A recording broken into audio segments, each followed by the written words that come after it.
예, 우리 할렐루야 샬롬 하고 인사하는 시간 같습니다. 할렐루야 샬롬 샬롬 샬롬 샬롬 샬롬 샬롬 샬롬.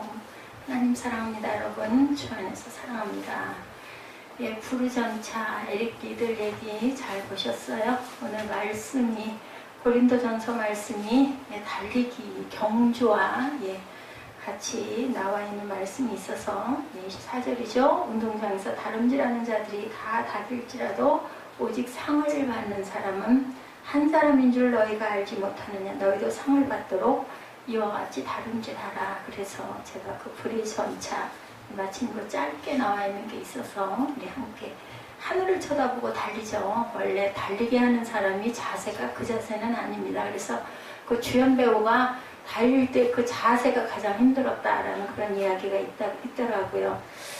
예, 그러므로 내가 26절이죠. 다름질하기를 향방 없는 것 같이 아니하고 싸우기를 허공을 치는 것 같이 아니하여야 된다. 중요한 건 항상 우리나라 사람들이 너무 급해가지고 외국에 가면 택시에 올라타면 빨리 가자고만 하지 어디로 가자 소리를 안 해서 약간의 그 코믹이긴 하지만 무조건 그냥 기사가 달리면 당신 어디 가시오 그러면 손님이 가자고만 하셨죠. 어디로 가자는 얘기를 안 하셔서 무조건 달렸습니다. 그랬다는 얘기가 있습니다. 내가 내 길을 과연 올바로 바르게 제 길을 잘 가고 있는가가 정말로 중요하다. 에릭리들 같은 사람은 정말 그 훌륭한 하나님의 능력도 주시고 그리고 굉장한 영광도 안죠. 황태자가 와가지고 다 주일이어도 나 달리기 출전을 해라. 영국 대표고 금메달 아마 또 그 영국이 굉장히 그 육상 경기에 관심이 많았던 것 같아요.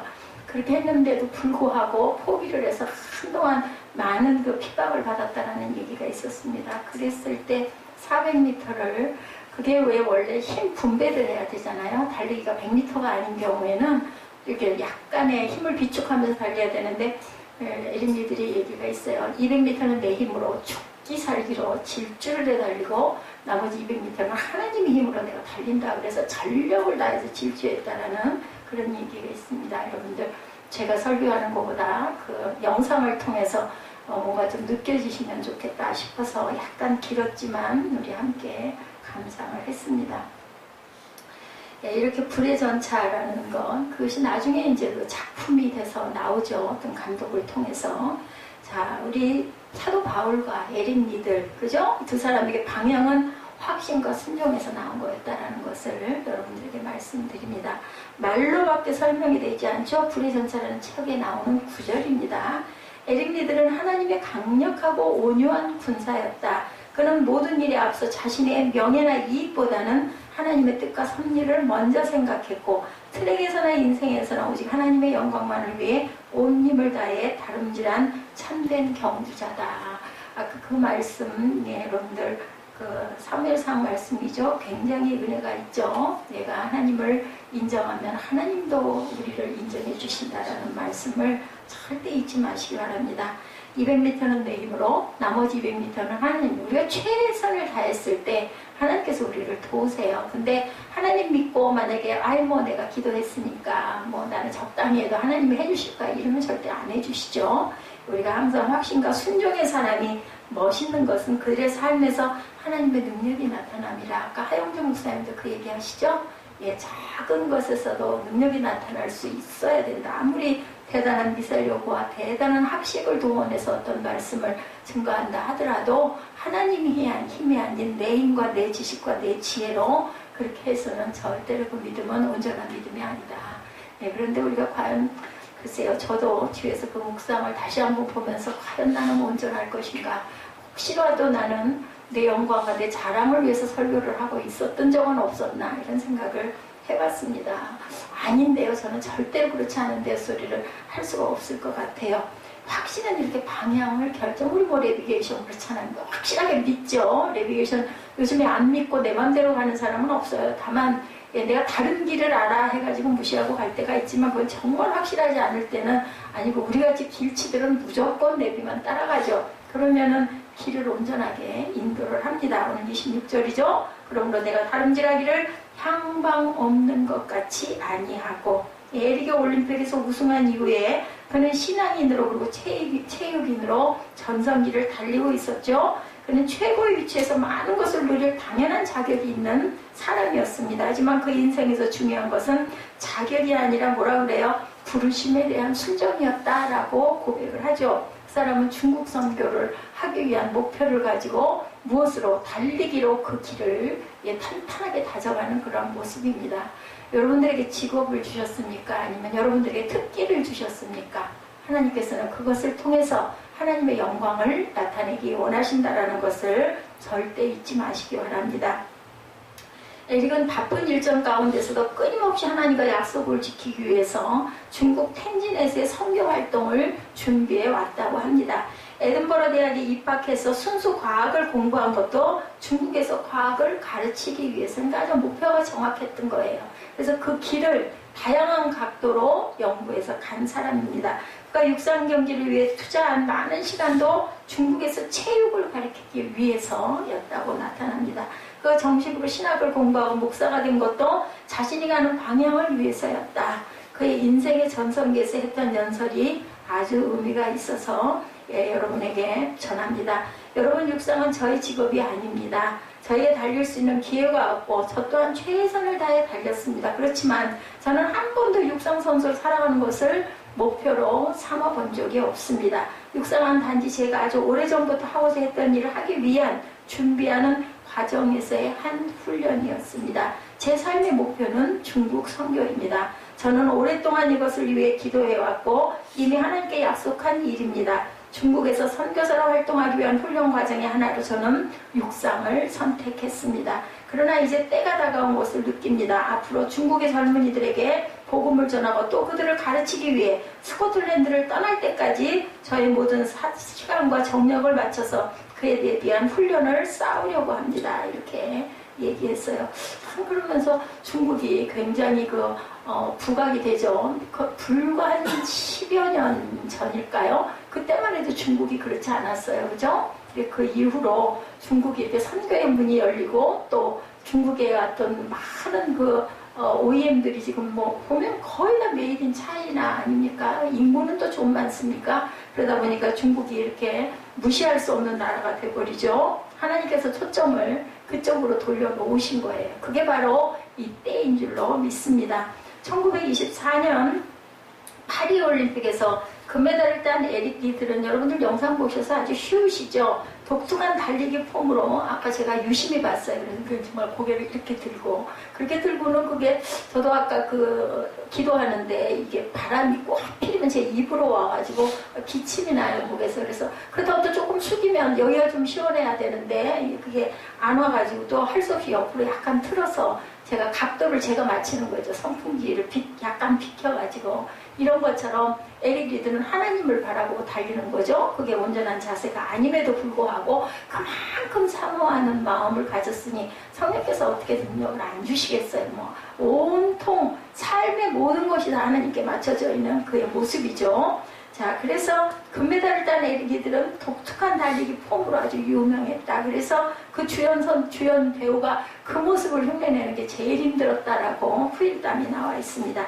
지금까지도 올림픽의 명장면으로 기억이 되는 400m 결승 경기를 아까 여러분들이 보셨어요. 단거리 선수들은 100m를 전력으로 달리지만 400m는 절대 전력으로 달릴 수 없는 건데 그렇게 고백을 했다고 하죠. 200m는 내 힘, 200m는 하나님의 힘이기 때문에 나는 힘을 아끼지 않고 전력을 다해서 질주해야 할 거야. 이렇게 얘기를 했다고 합니다. 노력을 강구하는 경향, 우리가 재능을 가진 사람들이 가끔가다 노력에 대한 부분이 좀 적은 부분들이 있어요. 그죠? 그리고 머리가 또 아주 IQ가 좋거나 머리가 좋은 사람들은 어때요? 오랫동안 봉두기를 붙이고 있지는 않아요. 적당히 해도 내가 1등 할 수 있으니까 이런 좀 약간의 굉장히 교만이 들어가게 되는데 해야 할 가치가 있는 데는 또 잘해야 할 가치가 있다. 이렇게 얘기했습니다. 400m 우승 후에 기자들에게 이런 말을 했죠. 200m는 제 최선, 나머지 200m는 하나님이 도우실 것이다. 내가 내 뜻과 내 꿈이 내게 있는 게 아니라 하나님의 영광을 위해 있으니까 분명히 보호하실 것이다. 이런 마음을 가지고 달리기를 했다라는 거죠. 아까 보셨죠? 예, 그게 그 안마를 하던 안마사가 결승 경기에 출전하는 에릭에게 쪽지를 건네주는 모습이었어요. 당신의 경기를 응원하고 싶다고 생각했는데 하나님께서 제게 말씀을 주셨습니다. 하고 준 게 사무엘상 2장 30절 말씀이죠. 그게 그 일부분입니다. 나를 존중히 여기는 자를 내가 존중히 여기리라. 한번 나중에 2장 30절 찾아서 읽어보시기 바랍니다. 좀 깁니다. 긴데 요 끝부분이 그렇게 실려 있더라고요. 에릭이 100m 경기를 포기했던 것은 바로 하나님을 존중히 여기는 결단이었다. 나중에 한 기자가 다시 누이가 있어요. 누이 동생. 결혼한 누이 동생을 찾아가서 도대체 주일날 나가지고 또 하나님의 영광인데 100m 달리기를 구태여 그렇게까지 포기를 해서 영국 국민들을 그렇게 실망시킬 일이 있었느냐라고 물어봤더니 그 누이가 그 기자를 찬찬히 쳐다보고 이상하다는 듯이 의아하게 쳐다보고 하는 소리가 이렇게 얘기했다고 합니다. 저희는 주의를 지키는 게 그냥 당연지사인데요. 보통 있는 일인데요. 일상인데요. 그게 이상한지, 왜 많은 사람들이 그렇게 질문을 하는지 저는 이해를 할 수가 없습니다. 오히려 이렇게 얘기를 했대요. 그러게요. 그죠? 우리 같아도 어떤 중요한 경기가 있거나 시험이 있는데 그게 주일이라면 여러분들 어떻게 하시겠습니까? 주일에 한 번쯤 빠져도 이런 마음 먹을 수 있잖아요. 그죠? 야, 어쩌겠어. 주일 365일에 53, 4주씩이나 있는 그 주일 한 주 정도 부득이한 사정 때문에 내가 빠질 수도 있지. 그렇게 생각할 수 있는데도 이 에릭 리든 같은 사람은 어떻게 보면 공인인데, 그죠? 그리고 국가를 짊어지고 등에다 업고 나가는 귀중한 경기인데 그거 그렇게 많은 사람들에게 그냥 말을 들어가면서까지 포기한다는 건 정말 보통 믿음이 아닌데 이 믿음을 하나님이 보신 거죠. 우리나라 속담에 그런 말 있죠. 지성이면 감천이다. 저는 그 생각이 나더라고요. 제가 그죠? 9세대라서 그러나요. 저는 이런 부분들 이렇게 묵상하다 보면 우리 옛 어른들의 그 말씀들이 속담도 그렇고 가끔 두고 쓰시는 말도 그렇게 번뜩번뜩 생각이 납니다. 자, 에릭 리들이 하나님께 영광을 돌린다고 하면서 100m에서 우승했더라면 그때 나가서 우승했던 100m 금메달리스트 1924년도 올림픽에서 그 사람이 1등했지 이렇게 기억돼 버리고 말았을 건데 그러지 못했기 때문에 오히려 더 큰 영광을 안겨준 하나님 잊지 않도록 해주시죠. 대대로 오래오래 여러분들 향유 옥합을 깬 마리아 어때요? 성경에 항상 드러납니다. 그리고 그게 또 예배 설교감이 되기도 하죠. 그렇기 때문에 천지가 변하기 전에 천지가 다 없어져 버리기 전에는 성경은 그죠? 절대로 없어질 리가 없고 성경 속에 마리아는 살아있습니다. 모세도 마찬가지고 사도 바울도 마찬가지죠. 그래서 우리는 항상 내가 가도 나를 오래오래 귀하게 기억될 수 있는 그런 이름이 되려면 하나님의 영광을 위해서 나를 먹고 살고 나 쓰고 나 편하게 구는 이게 중요한 게 아니라 하나님의 영광을 살고 구할 때 우리의 생명이 진리로 오래오래 살아있다는 것을 느끼시기 바랍니다. 에딘버러 대학 시절 에릭 리들이 남겼던 글입니다. 하늘나라의 비밀을 아는 길은 오직 한 가지뿐이다. 그것은 하나님의 섭리에 완전히 순종하는 것이다. 하나님의 섭리에 순종하는 것만이 하늘나라의 신비를 알 수 있는 유일한 열쇠다. 만약 누군가 하나님이 주신 말씀을 깨달았다면 그것은 결코 이에서 온 것이 아님을 나는 안다. 전하는 말이 누군가의 인생을 송두리째 바꿔놓는 일이기 때문이다. 그것이 바로 뭐예요? 유앙겔리온 복음입니다. 여러분들 유앙겔리온의 뜻을 압니까? 로마 황제가 나타났다. 이게 바로 유앙겔리온이었어요. 왜 로마 황제가 나타난 게 유앙겔리온이 되면 그게 나중에 복음으로 변했을까? 그 황제가 나타나는 그 고을은, 황제가 나타나는 그 길은 완전히 다 바뀌는 거예요. 왜냐하면 황제가 지나가야 되기 때문에, 황제가 그 마을을 거쳐가야 되기 때문에, 그래서 아주 엄청나게 기가 막히게 변화가 되기 때문에 그때부터 그것이 군유수가 됐다고 합니다. 복음이 됐다고 그래요. 이렇게 복음이 들어가면 놀라운 일이 일어난다는 거죠. 그래서 다른 말로 대체할 얘기가 없어서 유앙겔리온 복음으로 대체를 했다는 이런 말이 있습니다. 바울에게 확신을 주는 정확한 인생의 물음은 27절입니다. 오늘 본문. 내가 내 몸을 쳐 복종하게 하면 내가 남에게 전파한 후에 자기가 도리어 버림이 될까 두려워함이라. 맞아요. 저도 설교하면서 가끔 그런 생각을 합니다. 제가 여러분들에게 하나님의 말씀을 온전히 전해야 되기 때문에 온전한 말씀을 여러분들에게 전합니다. 순종해야 됩니다. 하나님을 경외해야 됩니다. 거룩해야 됩니다. 여러분들 기도하십니까? 여러분들 묵상하십니까? 아침에 눈 뜰 때, 밤에 주무실 때 꼭 주기도문 하십니까? 여러 가지 하나님 말씀을 온전하게 증거하잖아요. 그러면서 가끔 드는 생각이 이 얘기입니다. 이거 전해놓고 내가 버림받는 건 아니고, 왜? 내가 온전하게 그렇게 못할 때도 있기 때문에. 우리는 모두 다 죄인이에요. 근데 저는 이 자리에서 여러분들에게 온전한 말씀을 선포해야 할 책임이 있습니다. 선포하면서 제가 가슴에 양심의 가책도 받고, 그리고 회개도 하고, 그리고 깨닫기도 하고, 그게 하나님께서 저를 여기다 세우신 건요, 여러분들보다 훨씬 못하기 때문에 세워놓으셨어요. 이거를 안 했다가는 얘는 천국을 못 갈 거야, 아마 이런 생각을 하신 것 같아요. 제가 여러분들 자리에 앉아있다면 졸고 앉아있을 수도 있고 그냥 까먹거든요. 뭐 여기서 전하고 나도 까먹긴 하지만 그래도 은혜가 다르죠. 그죠? 여러분들, 그래서 하나님이, 제가 언젠가부터 그런 생각이 됐어요. 제가 성전에서 이렇게 기도하는 거 여러분들이 가끔 걱정하시고 그러게요. 환경이 집만 못하죠. 여러 가지로 불편도 하고 공기도 썩 안 좋은데도. 그런데 그건 모르겠어요. 그래도 꼭 여기 있고 싶은 거죠. 그냥 싶으니까. 어떤 자리가 됐든 아무리 남이 보기에는 불편하고 허술하고 누추해 보여도 거기가 좋으니 여기가 좋사오니. 근데 그것이 성전이네요. 아침에 우리 세빈 예배 성막에 대한 거, 성막의 축복 해가지고 여러분들에게 증거한 것처럼 그때 구약의 성막이 바로 성전이거든요. 근데 그 성전에 하나님이 계시기 때문에 성전이 귀한 겁니다. 이곳을 뭐 다른 그 명목으로, 뭐 옛날에 여기가 미술학원이었다 그러죠. 그렇게 쓰이면 여긴 더 이상 성막이 아니죠. 하나님이 계셔야 되는데, 하나님이 계시려면 우리가 어떻게 해야 될 것인가? 온전하게 하나님을 사모하고 은혜를 증거할 줄 알아야 됩니다. 예배 시간에는 잡음이 되도록이면 안 나게 해주시기 바랍니다.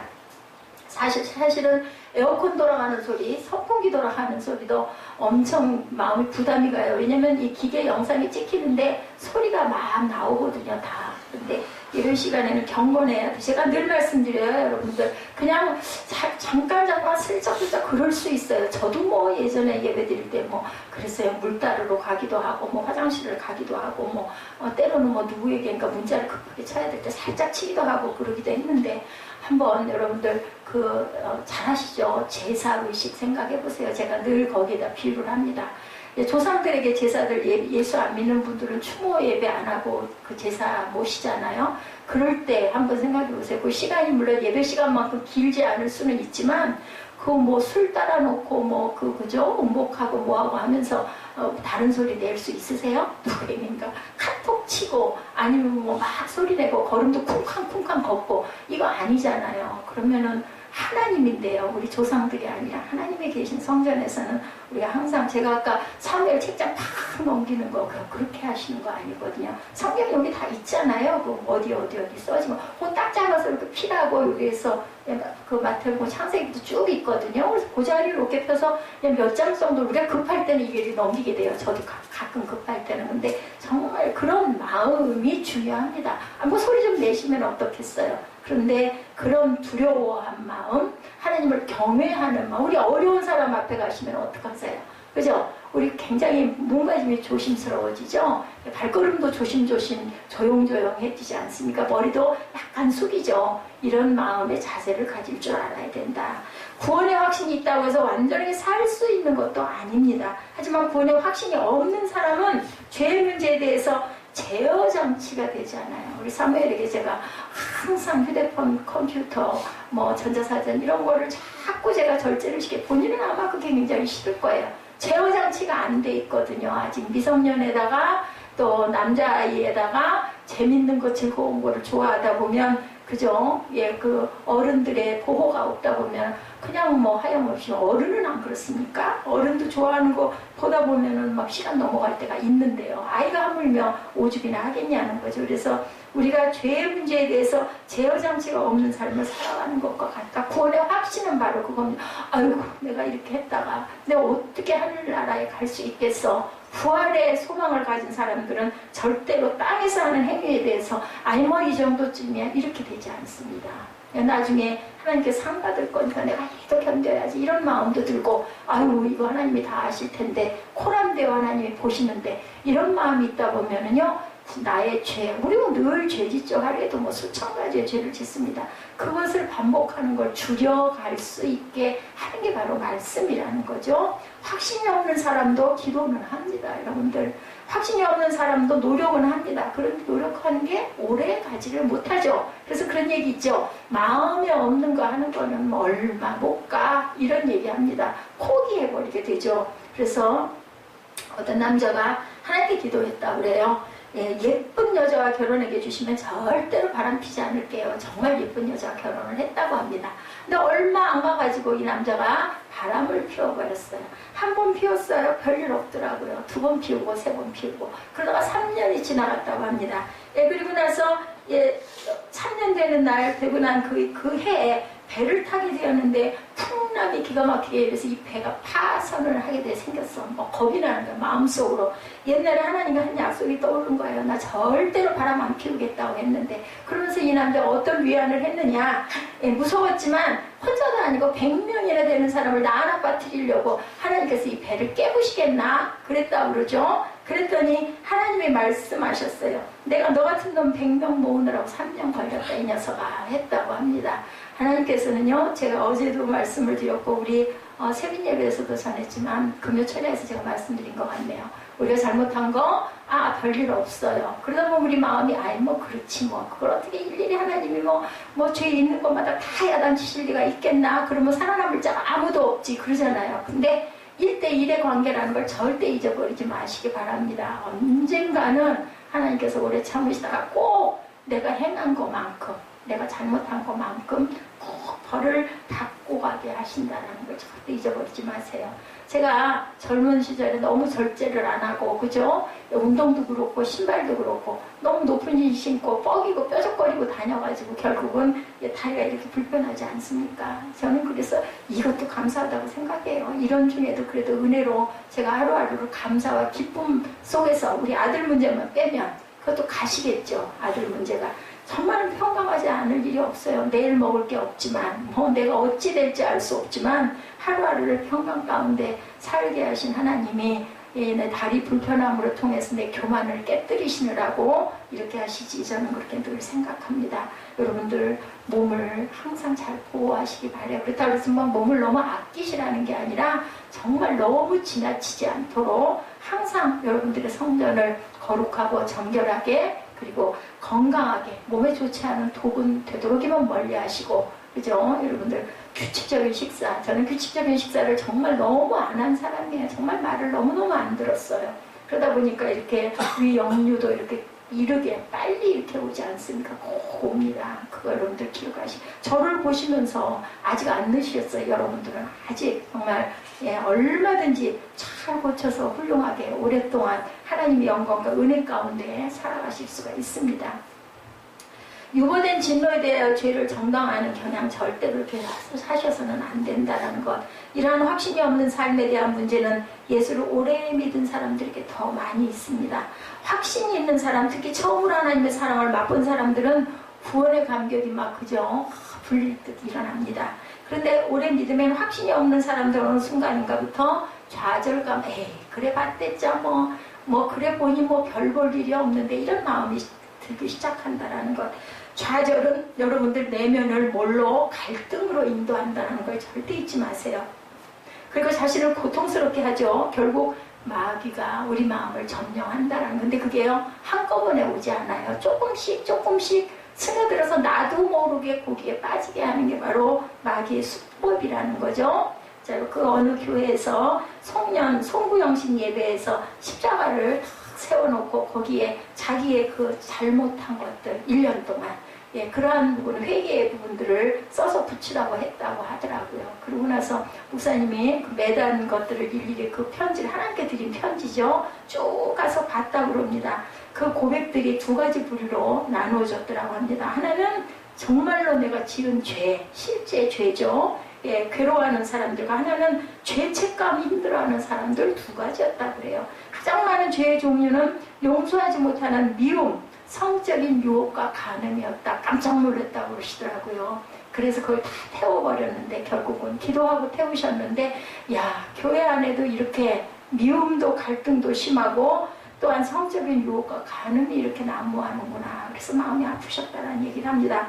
문제는 잘못인 줄 아는데 해결할 수 없는 능력이 없어서 괴로워하는 사람과 잘못인 줄은 알지만 십자가의 기도 가운데서 끊임없이 죄에 대해서 변명하는 거. 여러분들 아이들 야단칠 때 말끝이 떨어지자마자 핑계대는 거 보면 어떠세요? 안 이쁘죠? 하나님도 똑같으시다는 걸 잊지 마시기 바랍니다. 하나님께 우리가 항상 어떤 마음으로 순종하는 마음으로 그리고 제가 잘못됐습니다. 뭐 이후 여하를 막론하고 그것을 회개하는 저와 여러분 되시기 바랍니다. 그리스도 중심의 확신이 필요한데 그리스도 중심의 삶을 산다는 것은 구원의 확신에서부터 시작된다. 우리 주제가 참됨이 능력이죠. 참됨 확신이 능력입니다. 확신이 참될 때 절대로 우리가 뒷걸음치는 일이 없는 거죠. 그래서 그리스도 중심의 확신이 필요한데 본문 25절이죠. 이기기를 다투는 자마다 모든 일에 절제하나니 이들은 썩을 승리의 관을 얻고자 하되 우리는 썩지 아니할 것을 얻고자 하노라. 주님께서 나를 위해 죽으시고 부활하셨다는 확신, 우리 죄를 기억도 하지 않으시고 용서하신다는 믿음의 고백, 그리고 살아계신 예수 그리스도께서 우리가 함께 이 세상에 죄악과 싸우고 계시다라는 확신만 있으면 여러분들 뭐 겁날 게 뭐 있어요? 못할 게 뭐 있겠어요?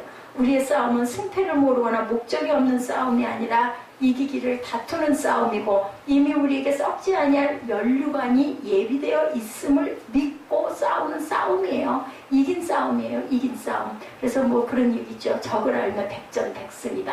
그죠? 사단이 우리를 어디로 끌고 간다라는 거, 하나님이 나를 어떻게 인도하고 보호하신다라는 거, 이것만 알면 답이에요. 그죠? 길을 잘 아는 사람들은 운전이 겁이 안 나요. 항상 얘기하지만. 근데 내비게이션을 봐도요, 운전을 잘 못하는 사람들은 내비게이션 봐도 얼른 못 깨달아요. 여기서 가야 되나? 조금 더 가야 되나? 그러다 꼭 딴 데로 꼴짝이로 빠지는 거죠. 그래서 이 확신이 정말 중요하다.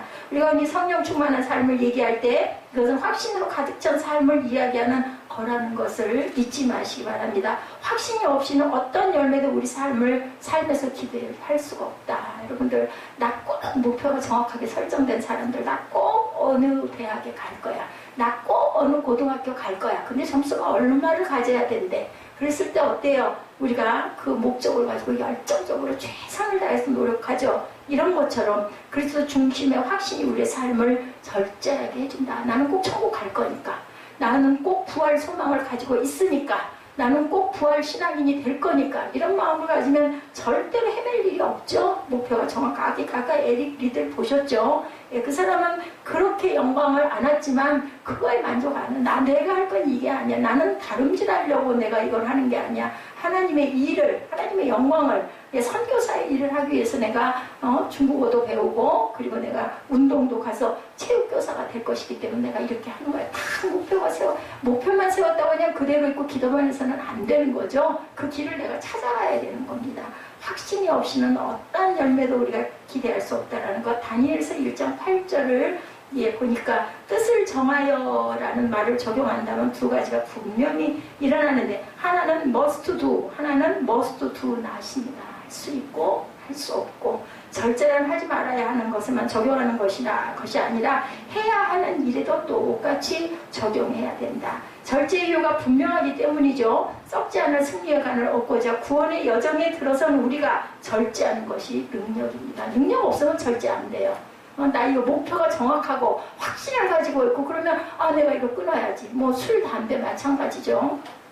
어떤 성도가 어느 그 중대형 교회 보니까 벌써 멀리서 봐도 얼굴이 붉은 게 술을 잔뜩 마시고 주일 낮 예배에 왔더라는 거죠. 그리고는 담임 목사 앞으로 저벅저벅 오니까 옆에 젊은 목사들이 다 그 진치죠. 못 가게 하죠, 앞으로. 근데 뭐라고 하더래요. 근데 멀리서 들리는 말이 나 좀 살려주십시오. 이런 말이 들렸다고 합니다. 그래서 가서 이렇게 등을 쌓고 기도를 해주고 젊은 그 목회자에게 이렇게 보내면서 그 상담을 좀 해라.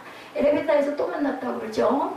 그랬더니 멀리 이렇게 구석에 톡 처박혀서 이렇게 하고 뭐 술도 먹고 냄새도 나고 하니까 그 당당하지가 못했겠죠. 그러더니 이 목사님한테서 같은 엘리베이터 안에 타니까 좁지 않아요. 말을 던지더라고요. 그죠? 제가 이렇게 술을 마셨는데도 교회 와도 될까요? 하고 물어봐서 원래는 술 먹고는 그게 좀 그렇죠. 그래도 오십시오 하고 얘기를 했다. 그러면서 그 목사님이 그런 생각을 했다고 합니다. 좀 다른 목회를 해야 되겠다. 술 마신다고 막고 술 마신다고 못 들어오게 하고 이렇게 할 게 아니라 좀 나는 예수님의 마음을 좀 더 닮아서 예수님 오셔가지고 얼마나 유대인들에게 핍박당해서 결국 그 사람들에 의해서 십자가에 달려 돌아가셨죠. 모든 율법들을 자꾸 거꾸로 가니까 저건 성령 모독죄다. 저건 하나님 신성 모독죄다. 이래가지고 죽였잖아. 이런 것처럼 나도 조금 남다른 목회를 해야 되겠다 이런 생각을 했다고 합니다. 그래서 우리는 어떠한 상황이라도 저 눈살을 찌푸리지 말고 냄새가 나더라도 받아들일 줄 아는 냄새나는 자의 발을 닦아주고 연약한 자를 보듬어주고 연약한 자를 이렇게 섬길 줄 아는 그러한 교회가 돼야 된다. 보통 교회들 그러지 않거든요. 근데 정말 저도 자신이 없어요. 냄새나는 발 닦아줄 수 있을까? 어느 거린이 왔는데 그 사람 내가 대야에다가 물 떠다가 발 닦아줄 수가 있겠냐는 거죠. 그 마음을 우리가 품고 훈련해야 된다는 거죠. 그리스도 중심으로 살아간다는 것은 우리가 죄에 대하여 유혹을 받지 않는다는 거나 죄에 대하여 절대로 넘어지지 않을 자신이 있다는 게 아니에요. 마음을 자꾸 품는 거죠. 그리고 자꾸 상상하는 거죠. 내가 과연 거지의 발을 닦아줄 수 있을까? 내가 정말 병 들어가지고 전염병이 걸려있는 그 사람을 내가 품에 안고 마대 테레사처럼 전혀 상관없이 그죠? 어떤 분은 내가 그 병이 걸려야 저 사람들과 하나가 될 수 있어요. 그래서 일부러 그 백신을 내 몸에다 주사를 해가지고 그 문둥병이 한센병이 걸렸을 때 너무 기뻐했다라는 그 리빙스턴 얘기든가요. 그런 이야기도 있습니다. 어찌 내가 그럴 수 있을까? 그 예수님의 그 모습을 그대로 내가 닮아가는 거. 왜냐면 죽으면 천국 가니까 그 확신이 있으니까 뭐 좀 일찍 가면 어떻고 조금 더 살면 무슨 상관이겠느냐. 이런 마음이 바로 부활 신앙이죠. 그 확신이 우리를 순종으로 이끄는 열쇠라는 것, 능력이라는 것, 확신이 능력입니다. 갈라디아서 6장 17절입니다. 이후로는 누구든지 나를 괴롭게 하지 말라. 내가 내 몸에 뭐를 가졌다고요? 예수의 흔적을 가졌노라. 사도 바울에게서 가장 귀한 고백이 바로 흔적, 스티그마. 여러분들 아시죠? 여러분들 은혜 받으시고 성령 받으면 어때요? 막 너무너무 막 기쁘죠? 귀하죠? 근데 그거보다 깊은 게 바로 이 흔적이에요. 여러분들 어디에 아까 제가 여기 종아리 허벅지더라고요. 보니까 그 붉은 점 있는 거 그걸 딱 본 순간 잊어버렸는데 옛날에 어렸을 때 궁둥이에 뭐가 쬐그만 게 있었던 기억이 나요. 그 궁둥이가 키가 크니까 허벅지로 내려온 거죠. 그게 바로 흔적이에요. 예전에 잊어버려도 그 흔적 보면 그 허벅지에 그 빨간 점이 있고 또 하나는 또 옆에 약간 알록달록하게 찍혀 있더라고요. 그것도 몰랐어요. 저는 이런 것처럼 그건 아주 중요한 단서가 된다는 거. 여러분들 예수의 흔적을 몸에 지니시기 바랍니다. 자기를 힘들게 하고 삶의 이탈을 유도할 때 그가 바라볼 수 있는 흔적. 예지 잊어버렸을 때 흔적 보고 찾죠. 그래서 아이를 찾습니다 하면 뭐해요? 뭐 어디가 반점이 있습니다. 그런 얘기가 있죠. 아니면 보조개가 2개 들어갑니다. 우리 사무엘처럼 살이 찌다 보니까 이제 볼록볼록 2개가 들어가더라고요. 이 흔적이 굉장히 중요하다.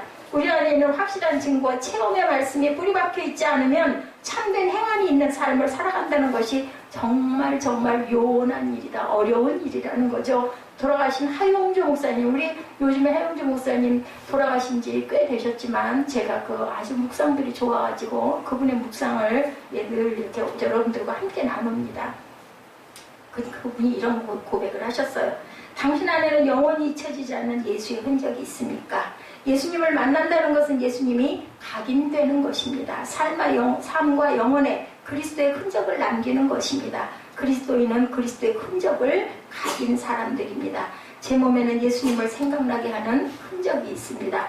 엑스레이를 찍으면 앓은 흔적이 이분 폐질환, 폐병으로 고생하셨죠? 그것을 제게 아주 중요한 자극제가 됩니다. 제가 폐병에 걸렸을 때 예수님을 만났기 때문입니다. 이 흔적은 하나님이 나를 폐병에서 건져 목사가 되게 하셨다고 말해줍니다. 말이나 생각, 교리적으로 예수님은 그리스도라고 고백할 수 있습니다. 그러나 진정으로 예수님을 만난 사람은 삶 속에 생생한 흔적이 있습니다. 흔적은 깊이 각인되어서 없어지지 않습니다. 잊은 것 같지만 순간순간 그 상처와 흔적으로 인해 다시 깊은 체험으로 들어간다. 그때를 자꾸 생각하죠. 예, 조영기 목사님도 폐질환으로 돌아가실 뻔했죠. 그래서 또 그런 얘기를 많이 했대죠. 목회하시는 분. 나도 빨리 폐병이 좀 걸려야 할 텐데. 이런 얘기들을 한간에 많이 했다라는. 왜냐하면 그 폐질환 앓고 살아나신 분들은 이렇게 유명한 목사님들이 다 되셨기 때문이죠. 자, 우리가 진정한 흔적이란 상체의 흔적만이 아니라 그리스도로 각인된 삶을 의미한다는 것 또한 잊지 마시기 바랍니다. 예, 이렇게 우리가 확신으로 새겨진 삶이 얼마나 분명한지 깊이 각인이 되어 흔적으로 보이는 것, 우리가 흔히 그리스도의 향기라고 부르지만 향기는 어때요? 향기 너무 좋죠. 그죠? 아카시아 향기 얼마나 좋습니까? 여러분들 또 이쁜 냄새, 예쁜 향수 살짝 뿌리면 얼마나 좋습니까? 근데 그건 날아가잖아요. 근데 그것보다 강한 건 흔적이라는 것을 잊지 마시기 바랍니다. 2016년 1월에 그 청년 바보 의사로 알려진 안수연 씨 10주기 추모 예배가 있었는데 33살에 짧은 생애를 마쳤어요. 그리스도의 흔적이 아니고는 설명할 수 없는 인생을 살다간 분입니다. 그래서 지금도 이렇게 10주년, 벌써 10년이 넘었죠. 이런 예배를 드리죠. 유행성 출혈열로 34세의 죽음을 맞이한 그의 삶이 너무 허무하다고 말할지 모르지만 이분도 33세에 돌아가셨네. 예수님하고 같이. 그리스도의 흔적을 지닌 그의 삶의 흔적이 너무나 강해서 없어지지 않습니다. 그는 믿음의 확신으로 사람들을 돌보았다고 합니다. 보통의 의사들이라면 하지 않을 일들을 많이 했어요. 자신의 환자를 돌보며 몸뿐만 아니라 그들의 영혼을 돌보고 치료했다고 합니다. 환자가 세상을 떠나면 장례식에 직접 찾아가 가족을 위로했고 태어난 아이의 생일에 집까지 찾아가 선물을 전하기도 했다고 합니다. 의학 분업 사태로 싸울 때 그는 동료들의 비난에도 병원을 지켰다고 합니다. 그의 믿음이 너무 확실해서 예수님같이 살아가지 않고는 견디지 못하는 확신이 그의 삶을 인도했다라는 거죠. 그의 10주기에서 아버지 안봉순 장로님은 이렇게 말씀합니다. 수연이를 보낸 10년 동안 주 안에서 죽는 것이 복되다라는 말씀을 붙들고 살았습니다. 아들이 떠난 지 10년이 지났는데도 이렇게 기억해 주시고 찾아와 주셔서 감사하고 아들을 통해 많은 이에게 복음이 전파돼 감사하다고 생각합니다. 이렇게 얘기를 했대요. 수연이가 가장 좋아했던 말은 스티그마, 흔적이었습니다. 그리고 그는 자기 삶에서 예수의 흔적을 드러내는 삶을 살았습니다. 아버지가 이렇게 얘기할 정도면 아들이 얼마나 온전하게 살았는지 여러분들 아시겠죠? 예, 김동률 교수님은 그의 책 나의 덜미 고맙다라는 책에서 자신이 죽음을 두려워하지 않게 된 이유를 이야기합니다. 이 이야기는 제 얘기와도 조금 닮아서 여러분들에게 전합니다. 자신의 품 안에서 수척해진 모습으로 세상을 떠나는 어머니의 모습을 보는 순간 자신을 감싸고 있었던 죽음의 공포에서 벗어나게 되었다라고 이 김동규 교수의 고백이에요. 어떻게 그런 일이 가능했을까? 어머님이 운명하시던 바로 그 시각 나는 어머님의 얼굴에서 말로 설명할 수 없는 매우 평화롭고 따뜻한 미소를 보았기 때문입니다. 분명 숨을 거두시고 몸마저 싸늘하게 식어가고 있었지만 죽음 직전에 어머니의 얼굴에 번져갔던 그 따뜻하고 반가운 미소는 어머니의 살아생전 그토록 사모하시던 주님의 얼굴을 뵙고 있음을 보여주고 있었던 것입니다. 그러니 어머니의 얼굴을 어디에서도 이 세상을 떠날 수 없느라 절규하며 억울해하는 이의 표정이 깃들 수 없었던 것입니다. 이 땅에서 기쁨 가운데 살았던 자가 떠날 때도 기쁘게 떠날 수 있음을, 또한 떠날 때 평화롭게 떠나는 자가 이 땅에서도 평화하게 살았던 자임을 어머님은 보여주고 계셨다. 그래서 자기는 죽음의 그 두려움에서 벗어났다. 제가 저희 어머니 그 돌아가신 그 모습, 머리에 이렇게 모자 쓰시고 배옷 입으시고 누워있는 모습을 가족들에게 보여주시잖아요. 정말 어머니 모습이 평안하고 아름답고 예뻤어요. 어떻게 그렇게 예쁜 모습이, 그 링거를 오래 맞아가지고 주름살이 다 펴져서 팽팽한 모습이 된 그 부분도 있지만 정말 평안하고 고운 모습으로 어머니를 보았고, 대조되는 부분은 저희 아버지의 그 죽음을 봤을 때는 정말 고통스럽게 두려워하면서 일그러져 있는 모습을 제가 봤거든요. 너무너무 가슴 아픈 모습이고, 어느 날 문득 아버지가 저한테 정말 영화 얘기를 아주 실감나게 그 서부 얘기를 잘해주셨던 게 번뜩 스치면서 아버지의 사랑, 아버지의 정이 제가 순간 느껴지더라고요. 아이들에게는요, 큰 부분이 기억나는 게 아닌 것 같아요. 어느 날 5, 6살 때 엄마가 나를 그 이불 속에서 꼭 안아줬던 그 엄마 냄새, 이런 것들이 오래오래 잊히지 않는 것 같습니다. 그래서 사랑이라는 건 어떤 돈이나 물질이나 뭐 큰 선물이 중요한 게 아니다. 참 아버지가 그래서 애통스러워요. 우리 아버지는 천국을 그냥 보는 순간 그때 느껴지는 게, 어머니는 천국 가셨고 아버지는 천국을 못 가셨구나. 안타깝죠. 예, 그러니까 아버지도 교회 나가셨어요. 어머니 따라서. 근데 어머니 돌아가시고 나서는 교회를 안 나가시고 6, 7년 있다가 돌아가셨는데 마음이 많이 안타깝습니다. 우리가 2017년 하반기를 들어서면서 나누기는 행함의 능력이라는 큰 주제 속에서 오늘 무엇이 확신이 능력이다 여러분에게 전합니다. 확신이 능력이라는 말씀 역시 능력 있는 행함을 위한 기초라는 것. 이 말씀을 나눠야겠다고 생각하게 된 이유는 제가 은혜 받았던 요한 1서를 묵상하면서부터입니다. 하나님은 뭐라 그러세요? 사랑이시다라고 하죠. 빛이시라고 얘기합니다. 이 하나님이 우리 가운데 오셔서 우리들 뭐하도록? 행하도록 하시죠. 그런데 이 행함의 핵심이 바로 여러분들 아시죠? 교제에 있습니다. 그래서 제가 우리 학위성경학교 못하더라도 아이들 우리 한 2시간, 시간 반이든 만나가지고 아무리 시간이 없더라도 우리 한번 사귀는 시간, 특별히 프로그램을 짜가지고 율동하고 성국하고 이런 건 못하더라도 우리 함께 맛있는 거 좀 나눠 먹으면서 우리 즐거운 얘기하는 시간 가지면 어떻겠습니까? 얘기를. 그래서 제가 아까 말씀을 드렸거든요. 형제를 사랑한다는 말은 역시 형제끼리의 사귐, 가족을 사랑한다라는 것은 가족끼리의 사귐으로 중요한 게 식사 시간이에요. 함께 모이는 시간이 그 시간이기 때문에. 요즘에는 각자가 너무 바쁘기 때문에 우리는 주일 점심을 한번 같이 나누죠. 그죠? 감사하게도. 함께 만나서 얘기할 수 있는 시간이 바로 유일한 식사 시간인데 요즘엔 다 각자죠. 요한일서 1장 6, 7절입니다. 만일 우리가 하나님과 사귐이 있다 하고 어둠에 행하면 거짓말을 하고 진리를 행하지 아니함이거니와 그가 빛 가운데 계신 것 같이 우리도 빛 가운데 행하면 우리가 서로 사귐이 있고 그 아들 예수의 피가 우리를 모든 죄에서 깨끗하게 하실 것이요. 이렇게 말씀합니다. 말씀 안에 살게 되면 하나님의 사랑이 온전히 어디에? 내 안에 거하고 하나님의 사랑이 온전히 내 안에 거하면 저가 행하는 대로 나도 행하게 된다. 여러분들 기억하시죠? 요한복음 말씀에. 그죠? 그 말씀이 너희 안에 거하면 내가 너희 안에 거하고 네가 모든 것을 이루리라. 주님이 그렇게 말씀하셨습니다. 사랑의 실천이 이렇게 이루어지면 일어나 빛을 발하게 된다라는 것. 진정으로 말씀을 소유한 사람은 이웃을 자기 몸처럼 사랑하게 되고 말과 행위가 일치하는 거듭나고 성화된 삶을 경험하게 됩니다. 성경은 이런 사람을 가리켜 여러분들 그리스도인이라고 얘기해요. 성도라는 게 얼마나 귀한지 세인트죠. 아시겠죠? 중요합니다. 그리스도인이 세상에서 흔적으로 살아간다는 것은 큰 교회 건물로 세워지는 것이 아니고 그 건물 안에 얼마나 많은 인원이 있느냐가 아니라는 것 여러분들 기억하시기 바랍니다. 헌금으로 할 수 있는 일이 얼마나 많으냐도 아니라는 것. 그런데 하나님이 인간을 지으신 목적이 성경에는 하나님의 영광을 위해서라고 이렇게 말씀합니다. 내가 어떤 행동을 할 때, 결정을 할 때 과연 나는 지금 하나님의 영광을 위해서 하고 있는가, 이걸 한번 되물어 보시기 바랍니다. 이 문제에 대한 결론은 과연 하나님의 영광을 위한 것인가? 이 질문의 답을 찾아보면 하나님의 영광이 아닐 때 우리는 죄의 문제의 해답을 찾지도 못하고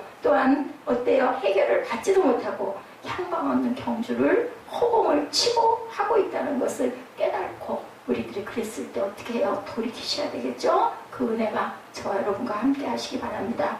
결국 죄의 문제가 해결되지 못하면 우리 인생의 문제는 영원히 해결될 수가 없습니다.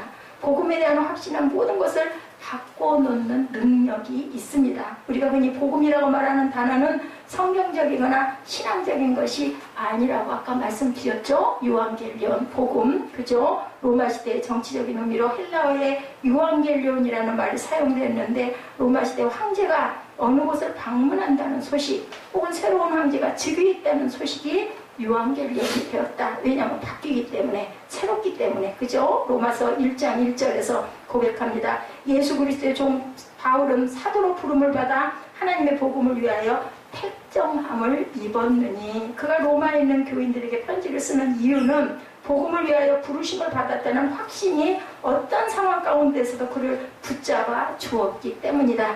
그가 목숨을 걸고 해야 하는 일이 뭔지, 어떤 핍박과 고난 가운데 흔들리지 않고 전할 수밖에 없었던 이야기들이 무엇인지를 그는 알았다.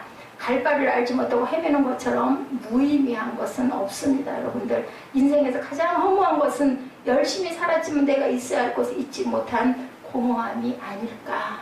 예, 여러분, 이것도 생각해 보시기 바랍니다. 확신 있는 삶을 산다는 것은 갈 방향을 알고 열심히 살아가는 겁니다. 또한 정확한 질문이 확신을 줍니다. 바울에 있어서 가장 중요한 고백 26, 7절이죠. 그러므로 내가 다름질하기를 향방 없는 것 같이 아니하고 싸우기를 허공을 치는 것 같이 아니하며 내가 내 몸을 쳐 복종하게 하면 내가 남에게 전파한 후에 자신이 도리어 버림을 당할까 두려워함이라. 오늘 대학 교수가 수학 시간에 강의실에 들어오자마자 칠판에다 2, 4, 8 하고 숫자를 적었다고 그래요. 학생들에게 질문합니다. 이것의 답이 뭘까요? 그랬더니 학생들이 다투어 손을 들고 14입니다. 모든 숫자를 더했습니다. 제가 보기에는 수열 같습니다. 다음에 올 수를 맞춰야 하는데 16이 아닐까요? 또한 수열의 곱하기를 응용한 문제로 답은 64입니다. 이렇게 답을 했다고 그래요. 그때 교수는 학생들에게 이렇게 말합니다. 모두 답을 찾는데 열심입니다. 그런데 여러분은 가장 중요한 것을 잊고 있는 것 같네. 왜 나에게 이 문제가 무엇인지를 물어보지는 않는가. 예, 이렇게 얘기했다고 그래요. 우리가 본질을 알도록 힘써야 돼요. 그냥 우리가 바쁘게 살아가다 보니까 그냥 앞에 닥친 문제 해결하느라고 정신이 없고 전전긍긍합니다. 왜 이 일이 일어났는지, 이것의 의미는 뭔지, 이게 우연히 그냥 일어났는지 이런 생각을 할 줄 알아야 된다는 거죠. 언제나 우리 인생에서 문제가 주어집니다. 우리 세린 예배 때 우리 광야 출애굽 얘기했죠. 그 광야가 바로 우리 인생이다. 제가 이렇게 얘기를 했습니다. 인생에는 비 오고 비바람 치고 폭풍 일고, 그죠? 너무나 밥 먹는 것도 힘들 때가 얼마나 많습니까? 그죠? 저는 늘 그 생각합니다. 아유, 삶에 자격이 없는 거야. 뭐 이게 귀찮아. 그죠? 그 병원에 가는 문진표에 그거 있더라고요. 우울한 생각이 일주일에 몇 번 드셨습니까? 이것도 귀찮아. 밥 먹는 것도 귀찮아. 이런 생각은 몇 번 드셨습니까? 이런 부분들 문진이 나와 있더라고요. 우리가 항상 소망 가운데 내가 정확한 문제를 모르고 답을 찾는 그러한 일을 하지 않는 저와 여러분 되시기 바랍니다. 에릭 리들의 삶을 한 단어로 표현한다면 확신 있는 순정이었고, 불의 전사라는 책은 독일 유학 시절 에릭 리들을 알게 된 한국인 박광희 씨의 노력으로 나오게 된 책입니다. 그가 에릭 리들에 대하여 조사를 하던 중에 당시 살아있던 에릭 리들의 여동생을 만나서 아까 제가 말씀드렸죠. 질문했다고 그러죠. 저 같으면 당당하게 100m 경기에 출전해서 하나님께도 영광을 올려드리고 많은 사람들에게도 박수를 받을 텐데요. 그랬더니 이 동양인 유학생의 당돌한 질문에 그 부인은 한참 동안 내 얼굴을 뚫어지게 바라보더니 조용히 입을 열었다. 그 박광현 씨의 얘기예요. 저는 왜 많은 사람이 그런 생각을 하는지 이해할 수가 없어요. 오빠에게 있어서 주의를 지키는 것은 너무나 일상적인 일이었으니까요. 저는 그 일에 대해 한 번도 이상하다고 생각해 보지 않았는데, 우리가 잘할 때는 주의를 지킨다는 게 그렇게 당연하고 소중했었죠. 그런데 요즘은 마치 주일이 스포츠 행사를 하는 날처럼 그렇게 만들어져 가는 게 너무나 가슴이 아픕니다. 이렇게 얘기를 했다고 합니다. 순종하지 않는 지식은 우리들이 세상을 살아가는데 차라리 걸림돌이 됩니다. 지식이 많은 사람들이 예수 믿기 힘들어요. 맨날 말씀 바보니 나쁜 말은 아닌 것 같긴 한데 맨날 똑같은 얘기 아니야. 그걸 맨날 그렇게 들어야 돼? 자기 지식, 내가 아는 내 상식, 내 지혜로 살아가려고 해서는 안 된다라는 거죠. 확신 있는 순종만이 확신 있는 방향을 흔들림 없이 가게 합니다. 자, 하용준 목사님의 예수님과의 사귐의 그 책에 보면 우리 시대가 짊어진 문제는 지식이 없어서가 아니라 확신이 없어서 갖게 된 갈등이라고 회의하는 내용이 나옵니다. 확신이 없을 때는 지식이 힘이 없다.